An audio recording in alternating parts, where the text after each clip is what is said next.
Kenapa kita masih hidup hari ini? Kenapa Allah masih semaikan nyawa dalam badan kita? Mengapa kita masih diizinkan melangkahkan kaki, mengayunkan tangan? Kenapa orang yang lebih sehat dari kita lebih dulu mati daripada kita? Kenapa orang yang lebih muda daripada kita lebih dulu meninggal daripada kita? Sesungguhnya Allah buat kita hidup karena dosa kita masih banyak. Allah sayang dengan kita, Dia tunggu kita bertobat. Sesungguhnya Allah buat kita hidup karena Allah tahu kita belum punya bekal yang banyak. Senantiasa husnuzon kepada Allah. Orang-orang beriman, dia tahu bahwa umurnya itu masih dititipkan Allah. Allahumma ja'alil hayata ziyadatan lana fi kulli khair. Kalau kau takdirkan aku masih hidup besok pagi, jadikan hidup besok pagi sebagai amal saleh. Waj'alil mauta rahatan lana min kulli syarr. Kalau kau takdirkan aku mati malam ini ya Allah, tidak terbangun lagi besok pagi, kematian itu pun kematian yang indah karena husnul khatimah, karena selamat dari sakaratul maut, dan yang paling penting berhenti dari segala perbuatan dosa. Orang beriman tidak pernah bersedih. Umurnya panjang, amalnya bertambah. Umurnya pendek, dosanya berkurang. Orang beriman tidak pernah berduka cita. Kenapa? Karena dia ridha menerima ketetapan Allah Subhanahu wa ta'ala. Lewat dari sakaratul maut, selesaikah kehidupan? Belum. Keliru orang yang berkata, mari kita hantar jenazah ini ke tempat peristirahatan yang terakhir. Istirahat kata siapa? Liang kubur sudah siap menjepit bagi mereka yang curang. Curang timbangan, curang sempadan tanah, curang sempadan batas kebun. Mereka akan dihimpit 7 lapis tanah. Berapa banyak tukang gali kubur yang sudah mengukur panjang kubur 170 cm, tapi begitu diukur dengan galah, dengan buluh, dengan bambu, jenazah dimasukkan ke dalam. Kenapa berkurang? Kalaulah dikatakan tukang penggali kubur salah ukur, tidak mungkin, karena dia mengukur dengan bambu, dengan buluh. Tidak mungkin dia salah ukur.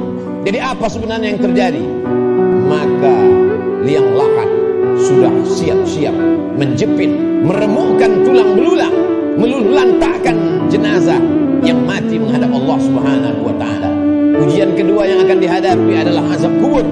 Maka setelah fil alamina innaka hamidum majid, orang solat beriman, muslim yang takut pada Allah, menambahkan doanya, Allahumma fir lima qaddamtu wa ma akhartu wa ma asrartu wa ma a'lantu wa ma asraftu wa ma anta a'lamu bihi minni, antal muqaddimu wa antal muakhiru, la ilaha illa anta subhanaka inni kuntu minadh dhalimin.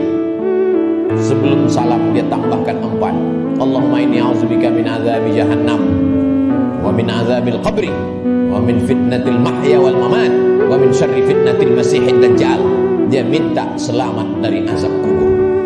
Setiap kita yang melewati kubur dalam perjalanan panjang kami dari Pekanbaru ke pedalaman suku Talang Mama, lalu kemudian singgah sebentar di masjid rumah Allah pada hari Sayyidul Ayyam, akan kembali lagi melewati kubur. Apa yang kami katakan? Assalamualaikum ya ahla diyar minal mu'minin wa inna insyaallah bikum lahiqun yarhamullahu al-mustaqimina wal mustakhirin nas'alullah lana wa lakumul afiyah. Apa yang kita mintakan orang yang dikubur itu? Bukankah mereka sudah mati? Orang yang hidup kita ucapkan Assalamualaikum, selamat anakmu, selamat keluargamu, selamat rumahmu, selamat hartamu, selamat sawitmu, selamat karetmu, selamat kebunmu, selamat dagangmu, selamat rukomu, selamat rumah makanmu. Tapi untuk orang yang sudah mati, apa yang kita ucapkan? Kenapa ada selamat untuk orang mati? Maka sesungguhnya salam pada orang mati di liang kubur adalah Assalamualaikum ya ahlal kubur, selamat kalian dari azab kubur. Hadisnya sahih, diriwayatkan oleh Sayyidatuna Aisyah Ummul Mukminin. Wahai Aisyah, kata Nabi sallallahu alaihi wasallam, kalau engkau lewat di kubur, mulutmu jangan diam saja, ucapkan salam, Assalamualaikum ya ahlad diyar, selamat bagi kalian. Selamat apa? Selamat dari azab kubur. Jangan pernah mulut ini berhenti meminta selamat dari azab kubur. Orang-orang yang dikubur itu kalau dia dihidupkan Allah Ta'ala kembali, apakah mereka mengatakan cukuplah mati ini, kami sudah capek hidup, kami sudah lelah dengan ujian hidup, menghadapi anak pecandu narkoba, menghadapi istri yang berselingkuh, menghadapi orang yang berbuat dosa? Apakah orang yang mati itu lalu kemudian mereka tidak ingin hidup lagi? Orang mati itu ketika ditanya, hai orang mati, maukah kalian hidup lagi? Mereka akan menjawab, laula akhartani ila ajalin qarib, seandainya kau tambah umur kami ya Allah, kami ingin hidup fa as-saddaqa. Kalau kau tambah umur kami ingin hidup walaupun sekejap sejenak saja. Fa as-saddaqa, kami ingin bersedekah, wa akum minas salihin, dan kami ingin menjadi orang-orang yang soleh. Di antara yang menyelamatkan kita dari azab kubur adalah sedekah. Mengapa orang yang dikubur itu tidak minta haji mabrur? Karena pahala haji mabrur dia lihat nanti di surga. Wal hajjul mabrur laisa lahu jazaa' illal jannah. Haji mabrur balasannya surga. Kenapa orang yang dikubur itu tidak minta jihad fisabilillah?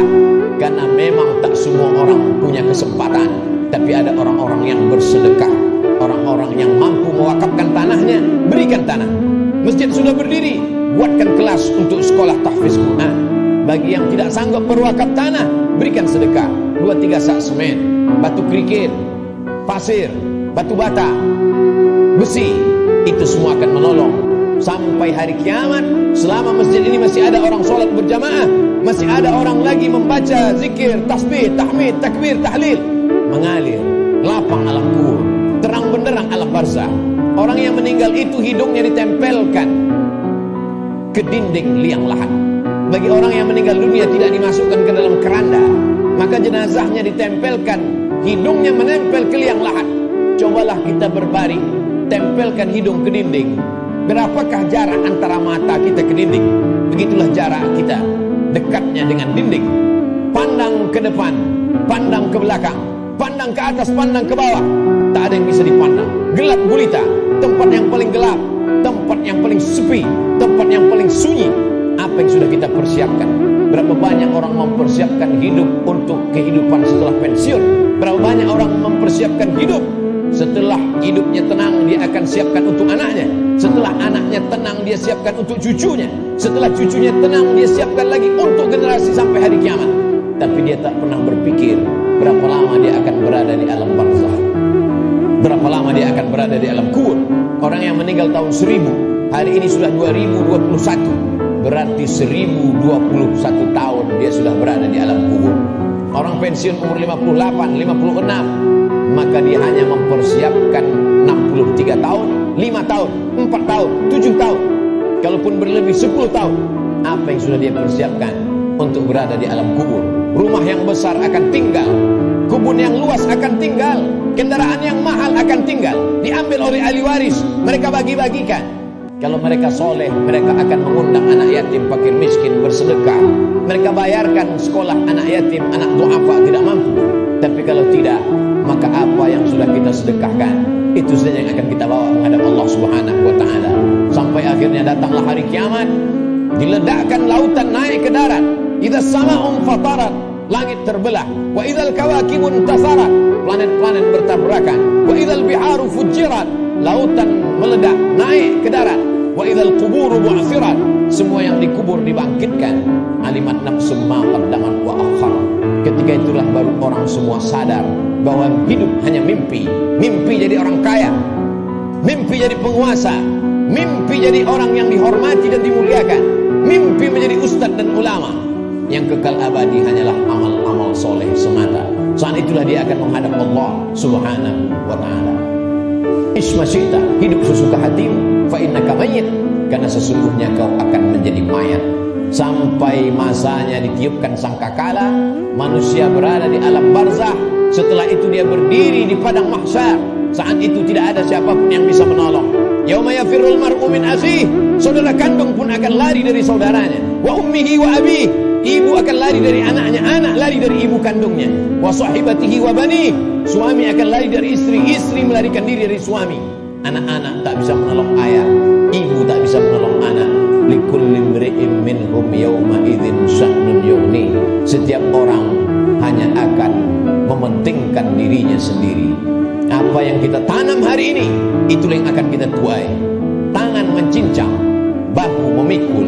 Sedangkan padi yang kita tanam belum tentu akan kita panen padi. Tumbuh juga rumput-rumput liar. Konon lagi lah rumput betul-betul yang kita tanam. Jangan pernah bermimpi akan menuai padi. Inna awwala ma yuhasabu bihil 'abdu yaumal qiyamati as-shalah. Yang pertama kali dihitung, dihisab dari amal adalah salat. sebanyak apapun zikir kita, sebanyak apapun sedekah kita, kalau tidak ada tempat bergantungnya salat, maka tidak bernilai di hadapan Allah. Idza salahat salahal amalu kulluh.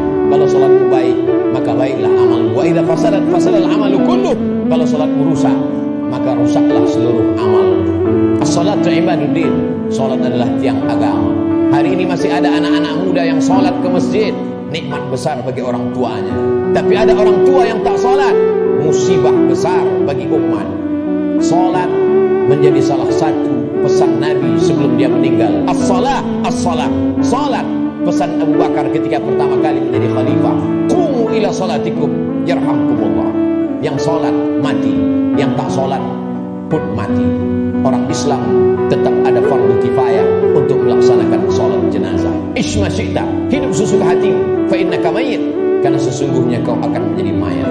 Barakallahu li wa lakum fil Qur'anil azim wa nafa'ani wa iyyakum bima fihi minal ayati wadh-dhikril hakim wa taqabbala minni wa minkum tilawatahu innahu huwal ghafurur rahim.